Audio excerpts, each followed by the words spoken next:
where they do even no one make person talk. Them say that Mayegun, that man too they talk. He too they talk. Say Mayegun diary, he dey hot like pepper. But every day then they take money in bulk. Woman pikin dey the street they hawk. Still them talk say make we no talk. But thank God say Mayegun don't come. So my people make you laugh. Oh yo yo, Mayegun don't come. Oh yo yo, my people make you shout. Oh yo yo, Mayegun don't come. Oh yo yo, Mayegun don't come, man of the mass.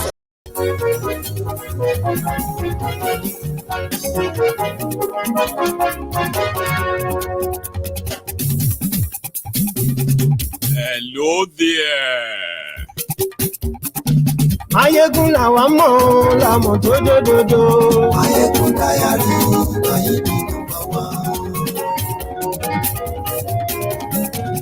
Mayegun làwa mọ̀ làmọ̀ tó dòdòdò. Mayegun diary, Mayegun number one. Mayegun ti dé o, ọ̀rẹ́ ará yìí. Good morning to you, good afternoon to you, and good evening to you from wherever you are watching from. This is Mayegun Live. Gbogbo bó ṣe ń lọ ni Mayegun já wa sí. Mayegun diary, Mayegun number one. Àṣírí ọ̀jẹ̀lú kì í kó níbẹ̀ o. Mayegun diary, Mayegun number one. Bó bá ṣe eré àní Mayegun. Thank you so much for joining me from wherever you are watching from. Please share this broadcast. Invite your friends, invite your not so friendly friends, and tell them Mayegun today. Mayegun diary, Mayegun number one. Godfatherism kò sí lọ́rọ̀ Mayegun. Mayegun diary, Mayegun number one. Ẹ farabalẹ̀ ṣe o kẹ́kọ̀rọ̀ lẹ. Read the caption of the broadcast, the description of the broadcast as well. I mean, share it if you haven't already. Dòdòdò. Mayegun diary, Mayegun number one.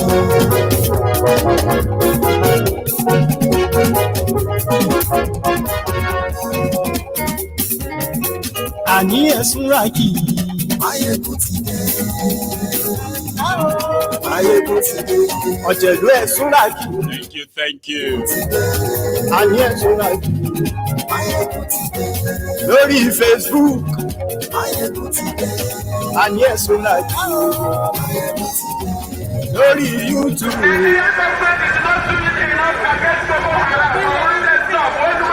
My name is Nnamdi Kanu, and the reason why we are here today is to protest the killing of innocent women and children, and men for that matter, all over Nigeria, especially in the northern part of Nigeria. We are not happy, we are not pleased with what is happening, and that is why we are here today. As you can see, there are a lot of Nigerians who are protesting about the killing of families, people who are determined to tear the country apart violently, and it is not something that we support.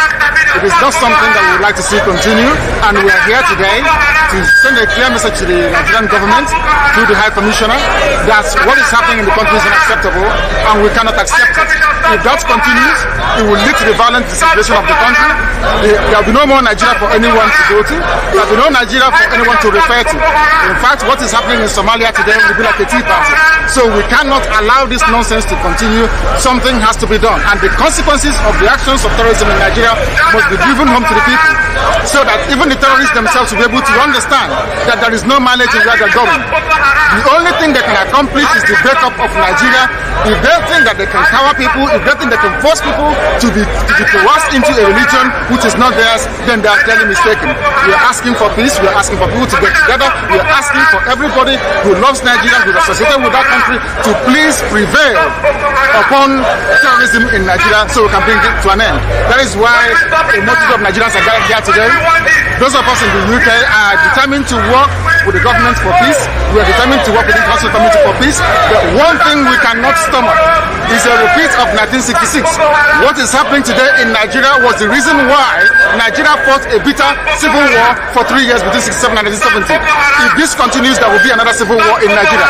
And this time around, no place will be safe in Nigeria. This time around, nobody will be safe in Nigeria. So it is imperative that everybody who has the interest of the country at heart acts now and immediately to stop this nonsense from continuing. Ijó ìgbádìyẹ. Adìyẹ Súrákì. They considered killing Nnamdi Kanu extrajudiciously, but they believe kidnapping him was a favor. That was Femi Oponu Adesina's book. I haven't read it. I won't read it. But there must be so many other confessions therein.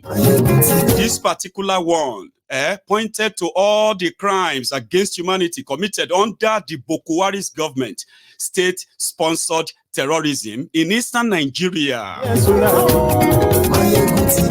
Ọ̀jẹ̀lú ẹ̀ Súrákì.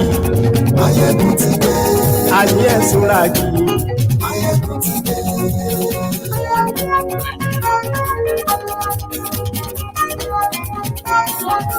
Máyégún ti dé. Mo ti dé.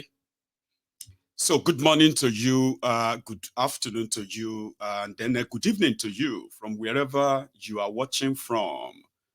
Again, this is Mayegun Live. Thank you very much for joining me to start with. And for those of you who probably have heard or seen this before now, you are welcome to us, discussing it. You remember that they usually said Nnamdi Kanu was just a noisemaker from the early stage, right? And then at some point, they could no longer take it. But from the whitewashing, worthless book that Femi Oponu Adesina published recently, there is something about IPOB also stated there.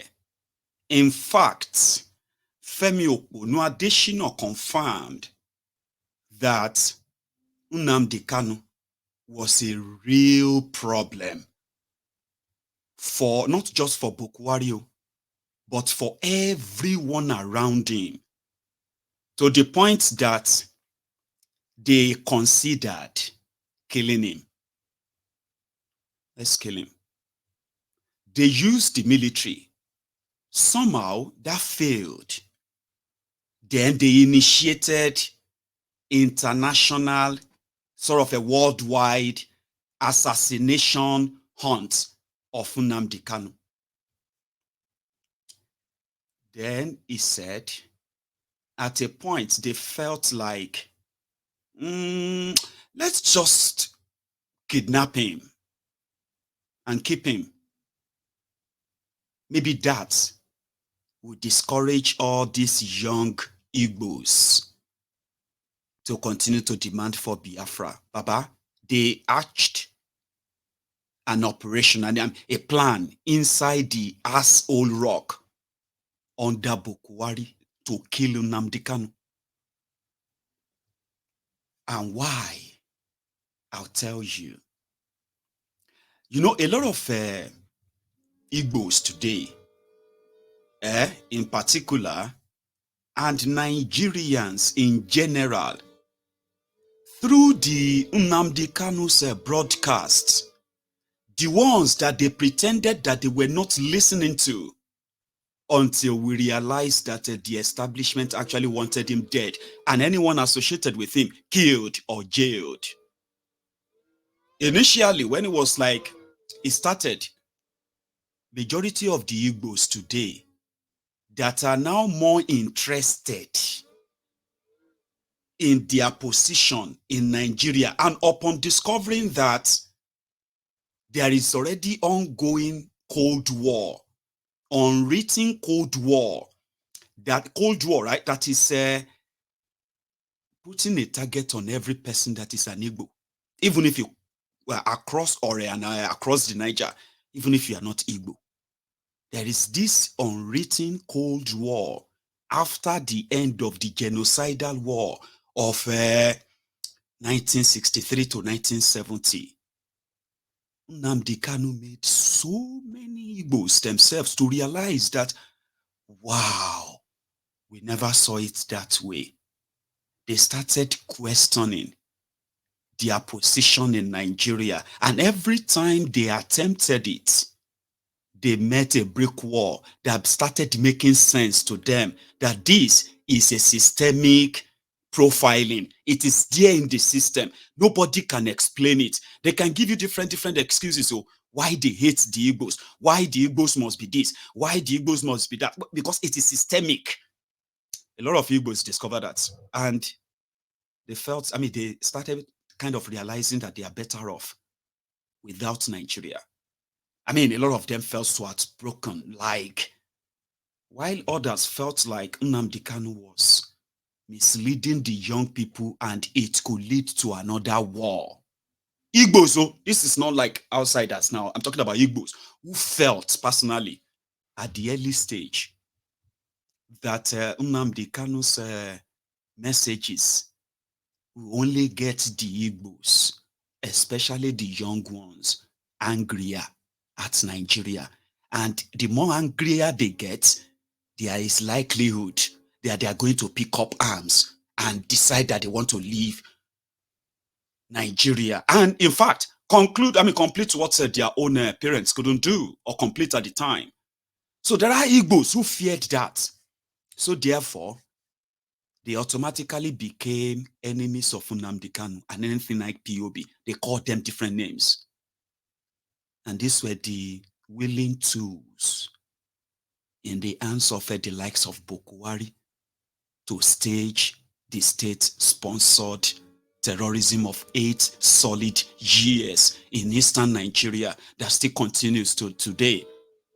Thousands of young people have been killed. A lot have disappeared. Many are in jail as we speak right now under bogus, scrupulous charges. Systemic profiling. So it worked for a while. And then Buhari started failing. Buhari's jihadism, tribalism, bigotry, they started manifesting. It became so obvious that it wasn't hard for Nnamdi Kanu's message and messages to travel far and beyond. Surprisingly, that was just a few months after Buhari took government that they felt offended. By December 2015, Buhari's government kidnapped Nnamdi Kanu in Lagos. They were now looking for what to charge him with. Terrorism, sedition. They should have found all kinds of things they could charge him with. Eventually, none of them could stick. But they got a good reason to now mobilize the Nigeria military, DSS, and other murderous agents in uniform to eastern Nigeria. Not just that, across Nigeria, Igbo businesses continue to take serious economic policies, harsh economic policies that continue to destroy and affect their business. This is like systemic. Every time that Nnamdi Kanu turned his camera on, more and more unbelievers, they were tuning in. They just wanted to understand Nigeria. And that was how his messages traveled even beyond Igbo land. Beyond. And that was the real threat they didn't tell you. Apart from finding an excuse of killing the Igbos, using Nnamdi Kanu's messages and positions as an excuse, they were worried that if the way this guy was going, it won't just be the Igbos that are going to turn out rebellious. Young people in Nigeria, they started tuning in, listening to understand what was really wrong with Nigeria. A lot of them were so surprised that did that really happen? Are you serious? Did that happen? I never knew that. Oh, I was never told that in school. As old as I am, I didn't know that. This was about 8 years ago. Prior to that, 4 years before that, 12 years ago, is already been sort of, encouraging all these young people, even beyond, what do you call it, beyond the Igbo land, to see Nigeria for what Nigeria truly was. But what did Buhari government, what did they do? They spent billions of your money, not just on propaganda, so that if they could spread enough propaganda and lies, and in fact, fear. That failed, though, by the way. You know what I mean? If they could spread enough fear and worry, even Igbos themselves, they will reject Nnamdi Kanu. It partially worked, because I remember when this guy was in the US and he called all the Igbos in the US into a room. And he told them, just like a prophet, he said, the war is coming. It's a jihad. They will come for us. It's to take our lands. Our people are going to be killed. And the government of Nigeria will watch them. Everybody will be asking, government, eh? There will be no government. You will be watching them kill you. This was like impossible. Something that, especially for Southerners, the Igbos, it was impossible. What are you talking about? How could Fulani come to Igbo land? We don't even have anything to, it's never going to happen. 10 years ago, before Buhari, the terrorists, and the rest of them. 8 years ago, rather. Do you know that by the time the Fulani terrorism that people didn't kind of see coming, I believe, but this guy saw it coming. He was mentioning Fulani armed terrorists. Fulani armed terrorists. How could you call Fulani terrorists? They are just herdsmen. What is wrong with this guy? He just want to create enmity between the people and the Fulanis. What is wrong with this Nnamdi Kanu? These guys are just with their cows. They don't make trouble. Omo. The same thing that is giving many of you, the same Fulani terrorists that have now sent thousands to their early graves. The same Fulani terrorists that have kidnapped thousands, collected billions in ransom. 8 years ago, Nnamdi Kanu was like a madman saying something that was totally impossible. He was in America. He said, we need to raise money and mobilize our people so that they will be ready. We need to buy them weapons. They thought he was preparing for war, for asking for a referendum.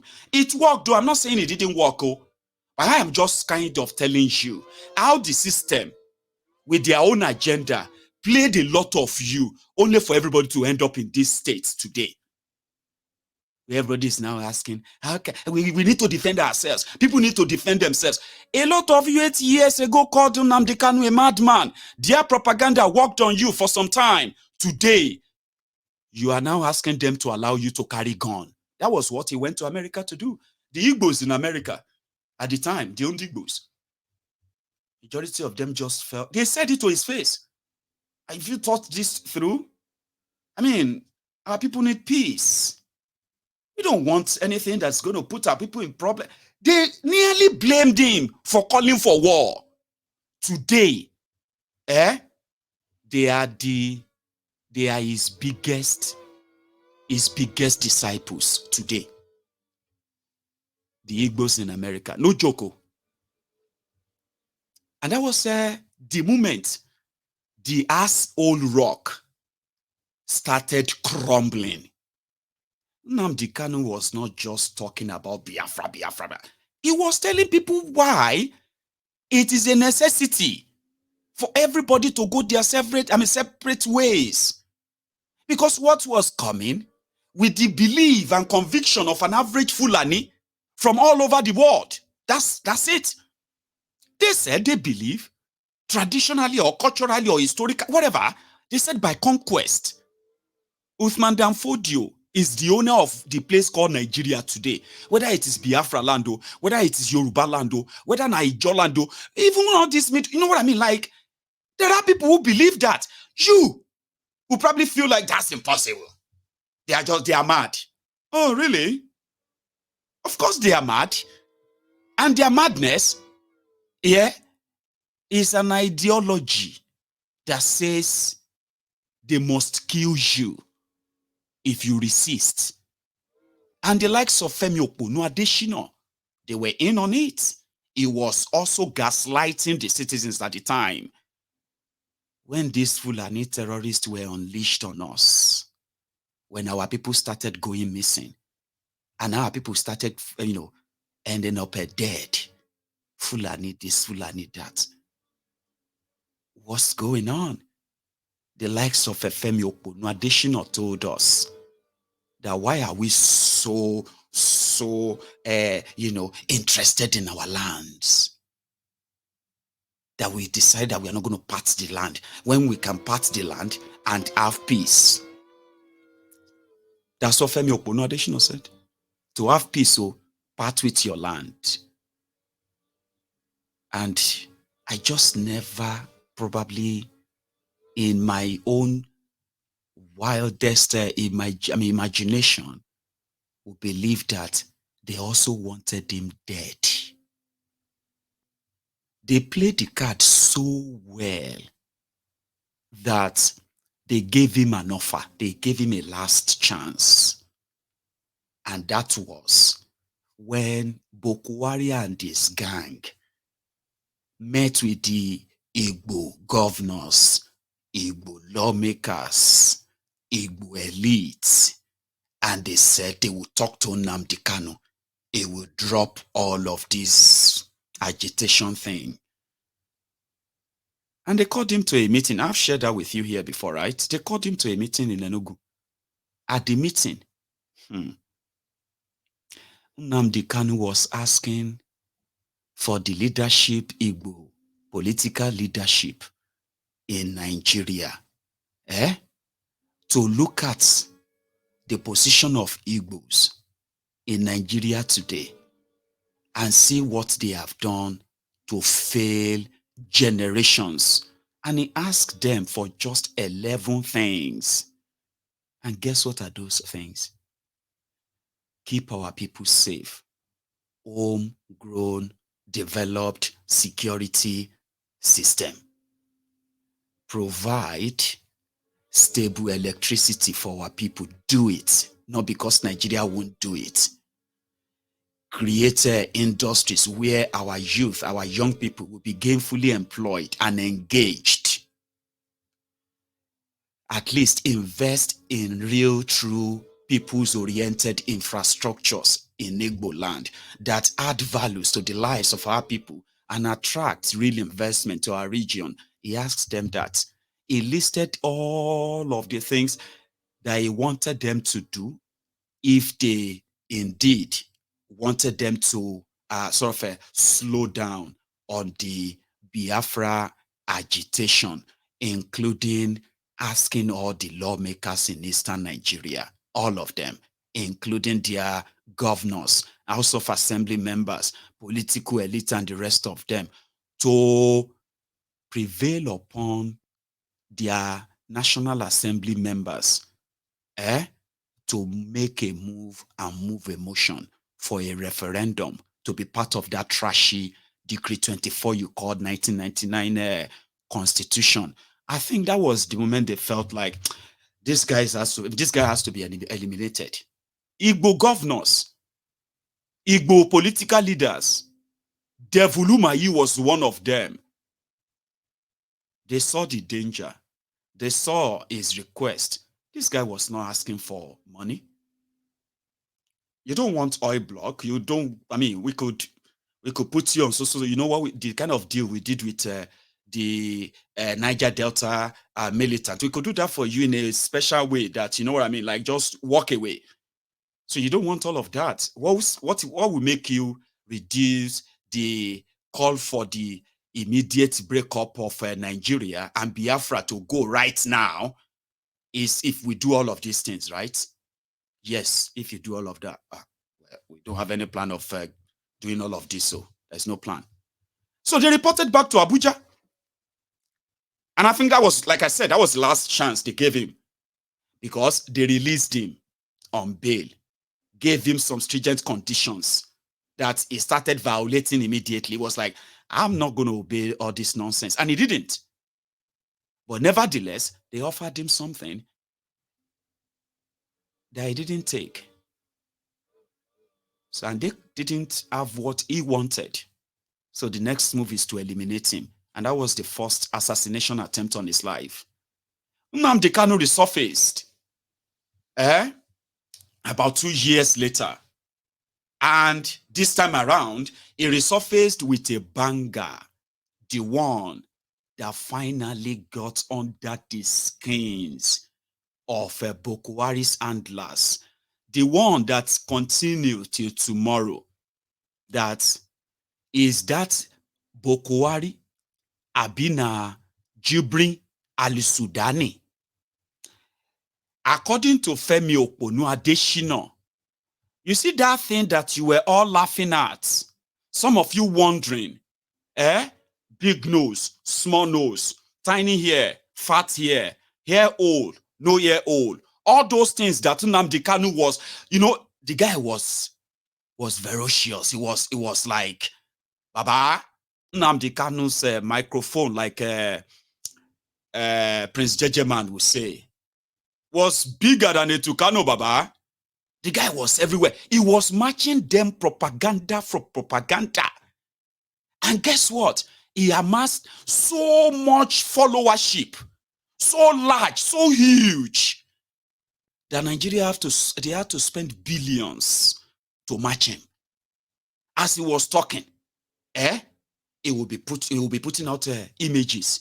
He will be putting out videos. He will be putting out images. He will be, things that got so much that world leaders also started seeing it too. And according to Femi Oponu Adesina, that singular thing that Buhari is not the old Buhari. This Buhari is Jibri from Sudan. And at a point, they were using a clone. And it's actually a clone. Buhari died. According to Kanu, Nnamdi Kanu said, Buhari died in 2017 and he was buried in Saudi Arabia. And if they believe that he is lying, as ridiculous as that might sound to a lot of you, he said, if this Buhari is ready to submit himself for a DNA test, they will take the DNA of his children. They will now take this Buhari's DNA. That if they match, Nnamdi Kanu will submit himself for any kind of a prosecution and he will stop talking about Biafra. But this guy said that too. Omo. Nobody wanted Buhari to do DNA.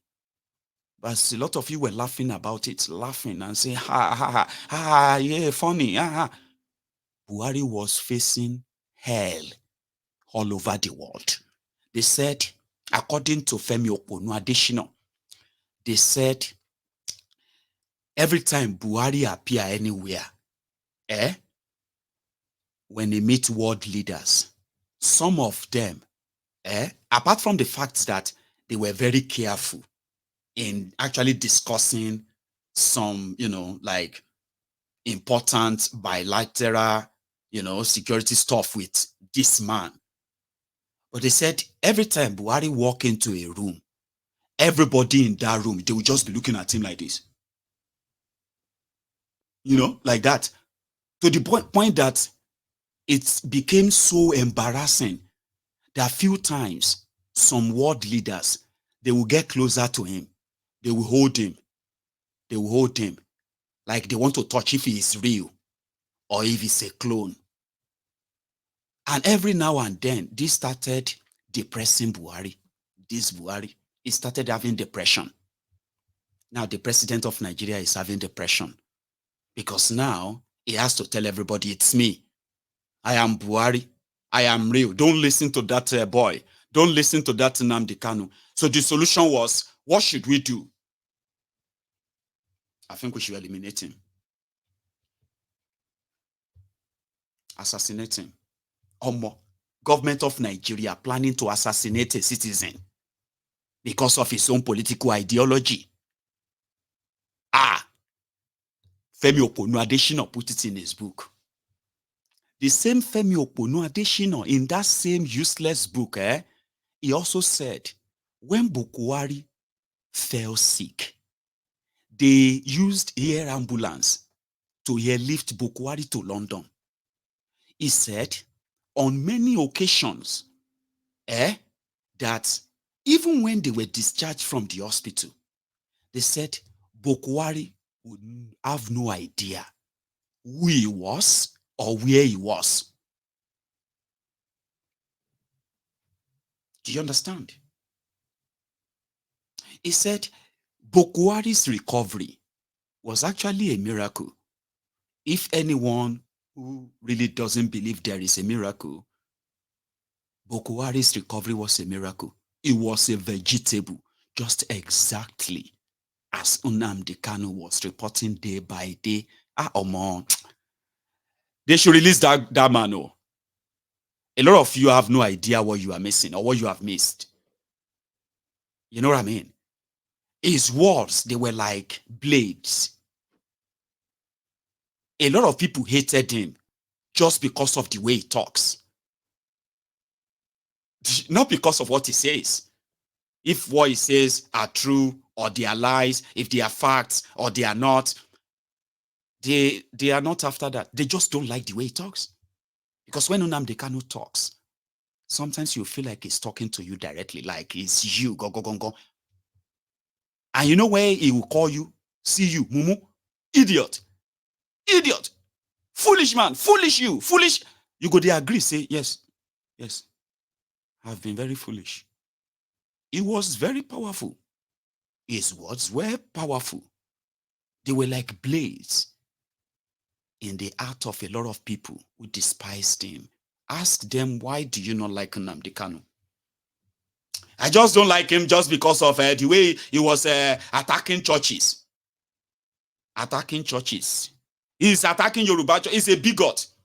He's always there attacking all the Yorubas. He's always blaming Yorubas or blaming Hausas or blaming... No. He was blaming your leaders. And those of you who are their enablers. There is no difference today. So if I call your criminal leaders criminals, and you jump there, and you say, stop insulting our leaders. And I'm like, who are you? You say, why are you insulting the Igbo leaders? Oh, you are one of their supporters and enablers, Abi.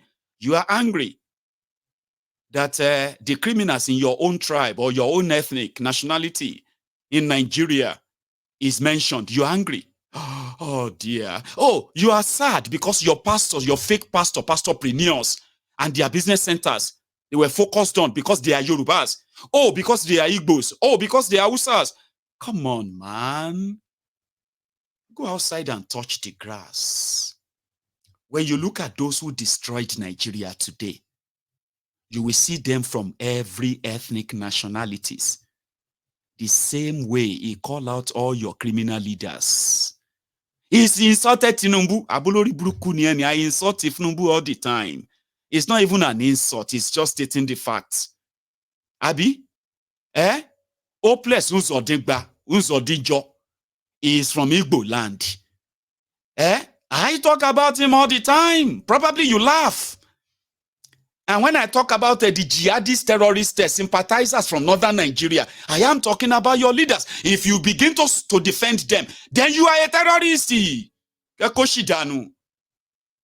So when I talk about your criminal pastors, Abina Imamu, and all those religious criminals who are manipulating you, brainwashing you, all to kind of control you for the bigger ones, the ones that are the politicians. When I talk about them, why did you not take offense? And say, why is this Yoruba boy always abusing our Igbo leaders? Why did you not take offense? Because back then, it was easier for the rogues and their propagandas to get to you until a lot of you realized that you are all victims. All of us. That was Nnamdi Kanu's message. He's always attacking Yorubas. He's also attacking the Igbos too. Yeah. And he is addressing those of you who are comfortable with the status quo, the comfortable slaves. And he knows it's everywhere. I don't like him. It's going to make people not to like Igbos. No. Just say you don't. And you are part of the people who are working on their own deliverance too. Buhari was cloned. No, he wasn't cloned. Why would that get you so mad that you have to sit in the seat of power of a country? The supposed giant of Africa, biggest black nation on earth, and all other blah, blah, blah nonsense they have told you.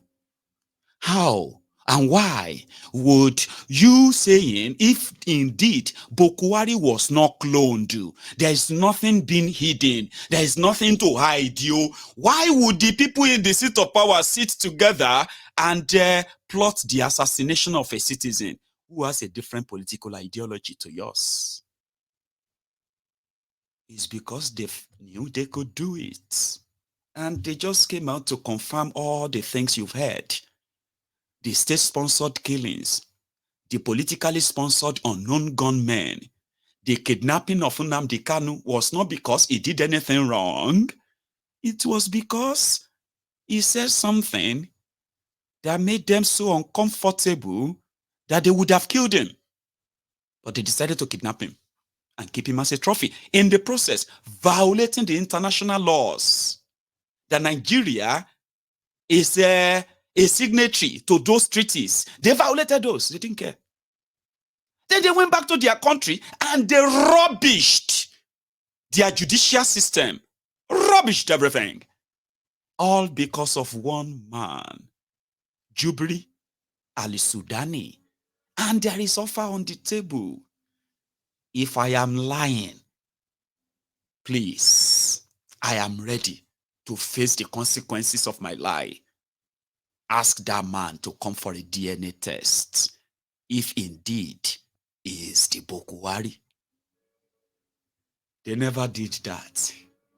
And in fact, when they were charging him, after kidnapping him, they removed that part completely. It was nothing like he called Nigeria president clone. He called Nigeria this, that. There was no charges against Nnamdi Kanu concerning the cloned Buhari, because they said if they had included that in their charges against Nnamdi Kanu, that would have defeated the whole nonsense they put together, because his lawyers were going to ask that how would these people know that this Buhari is the Buhari, except the fact that everybody says it is Buhari? How can we know he is the Buhari? How can you convict somebody, say he lied, he defamed somebody, when you cannot confirm this is the person? Now let us do a DNA. Just tell Buhari to open his mouth. 3 times. The result will be ready in few hours. That's all. Nnamdi Kanu said, I would submit myself for any sort of a prosecution. Okay? And I will opt out completely from the Biafra agitation. They didn't charge him for that. Nnamdi Kanu got into their skins. Aisha Buhari, the Ashishe Buhari, was said to be so mad. She was madding raving the day that Nnamdi Kanu said, Aisha Buhari is committing a sin, haram, sleeping with somebody that is not her husband. They said that in Enter Aisha so much. You remember that Aisha relocated finally from Aso Rock. Even though they said they no longer sleep in the same room, they no longer sleep together the moment Buhari came back from that London, looking like a missing, deranged, demented old hag like that. I don't know if you remember that, right? Since then, Aisha never kind of sleep in the same room with him anymore. At a point, Aisha was almost killed inside the Aso Rock. Well, they shot guns because she won't obey the COVID quarantine rules inside the Aso Rock, which means At the time, she even came out to say, where are the men in Nigeria? Where just few men, Maman Daura and few others are ruling Nigeria because Buhari probably is no longer present. I remember that time. All of this, every time Nnamdi Kanu release something, a day or 2 or 3 later, alarm go blow inside the Aso Rock. Wahala go shele. You go begin to see them walking over time. They now decided, I'm going to kill this guy. Anywhere where you see him. Imagine sending an assassin after you. Going after you all over the world. Looking for a time and a perfect place where they can kill you. That was exactly what the life of Nnamdi Kanu was. That a lot of us didn't know until this Femi Oponu Adesina book, where they confessed to plotting to kill a citizen because the president was uncomfortable and he was depressed. Yeah, that happened. That's what Femi Oponu Adesina said. He also said in that bogus book, he said, Buhari is not a mean man. He's a very nice man. In fact, when Pastor Ruga's chopper crashed in Kogi and Buhari heard the news, he shouted, Jesus! That's exactly how Femi Oponu Adesina Alagbafo. That's exactly what he wrote in that trash. In all of this, so apart from the covert and coordinated operation to kill the Igbos, Operation Python Dance 1, Python Dance 2, Python Dance 3, and so many other operations that led to the death and killing, extrajudicial killing of civilians. There is still no record of that. There is no investigation of that because it is still ongoing. Baba, they were bombing villages in Igbo land. It was sanctioned in Abuja that Nigerian fighter jets flew from Abuja straight to Igbo land, Olu, Osu, and some other places. They were dropping bombs on villagers because of this Nnamdi Kanu. On villagers. So I didn't know that the horrible jihadist was also a very nice man, because when Pastor Ruga is deputy, is a special advisor on condolences visit, burial arrangements, as well as trader money and market money. Pastor Ruga Ikene Shatabandu, the Agboworin Baba Oja, Oshunbade, they said when his shopper crashed in Kogi, where he was there to share money, the shopper crashed, and when Buhari heard the news, according to Femi Oponu Adesina, he screamed, Jesus! That makes him a very nice person. Man, he said a lot of things though, but this particular one and particular confession, you remember when I told you that Tifnumbu should not inherit Buhari's enemies. Now Buhari gets depression, can't decide to go and kidnap Nnamdi Kanu. He did not kidnap Nnamdi Kanu because Nnamdi Kanu committed any crime. No. He kidnapped him because Nnamdi Kanu told the world something that the world should never know. And he deserved to die. But to favor him, let's just kidnap him and keep him away. Tell your children that. And whatever your position has been, I am not trying to change your position on things, because their propaganda on you runs deep. Today, there are so many of you that are having conflicting mind. If you are to no longer believe everything they told you about IPOB, or maybe not some of them, you are now kind of twisted inside. I know they spend so much that they paid lobbyists over $1 million in America to lobby the American Congress, American government to help them proscribe IPOB as a terrorist organization, so that would then give them the green light to kill and kill and kill as many Igbos as possible. And that would be under the fact that America would have sanctioned it. But that was when I saw the statement of accounts of the IPOB worldwide. Nnamdi Kanu could have been a multi-billionaire. I swear.